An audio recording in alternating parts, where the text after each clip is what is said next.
In the year 2018, London's airports handled 177,276,807 passengers across the 6 locations.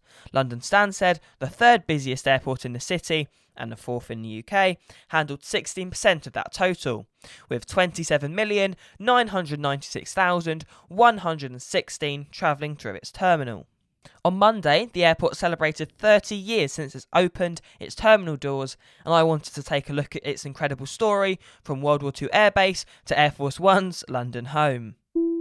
London Stansted started life in 1943 as RAF Stansted Mount Fitchett, used in the Second World War by the Royal Air Force and United States Army Air Force as a bomber airfield and maintenance depot.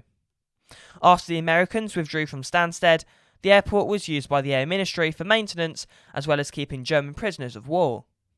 The airport was converted into a civilian base in 1949 when it was taken over by the Ministry of Civil Aviation. The runway was extended in 1954 after the news of a possible transfer to NATO, but this news never went ahead. Commercial operations didn't get underway until 1966, when the airfield saw another change of ownership, this time being run by the BAA, or British Airports Authority.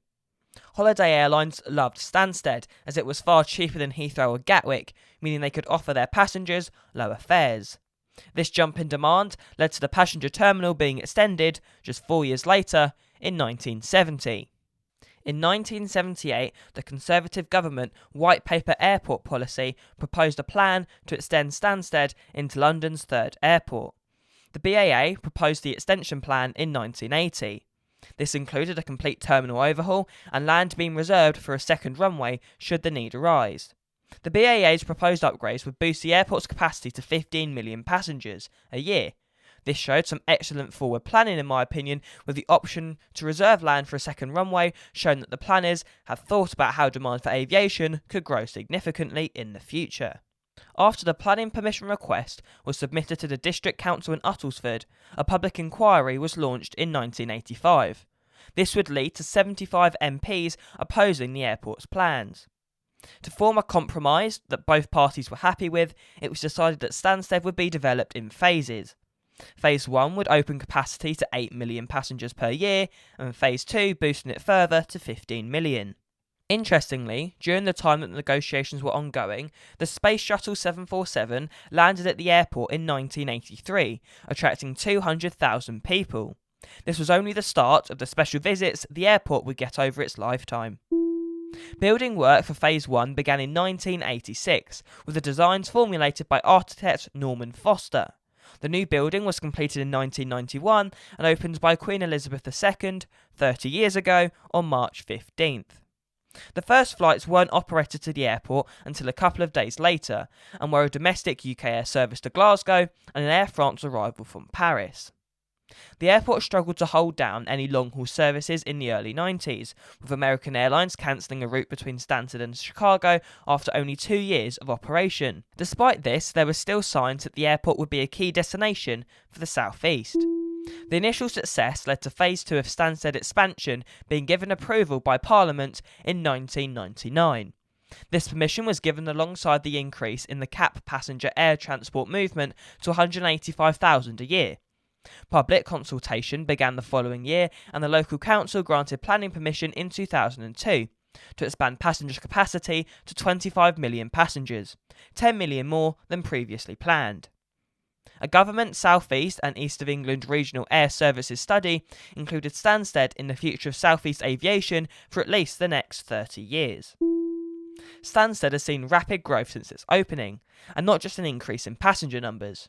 It's been featured in many TV shows and films, including the BBC's Come Fly With Me, featuring as Fly Low's home base. It's also been used in the recent Spider-Man Far From Home, and since Barack Obama's first term in 2008, Stansted Airport has been the chosen destination for any US president UK visits.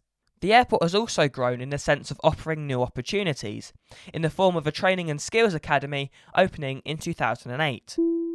Further infrastructure developments were completed in the late 2000s.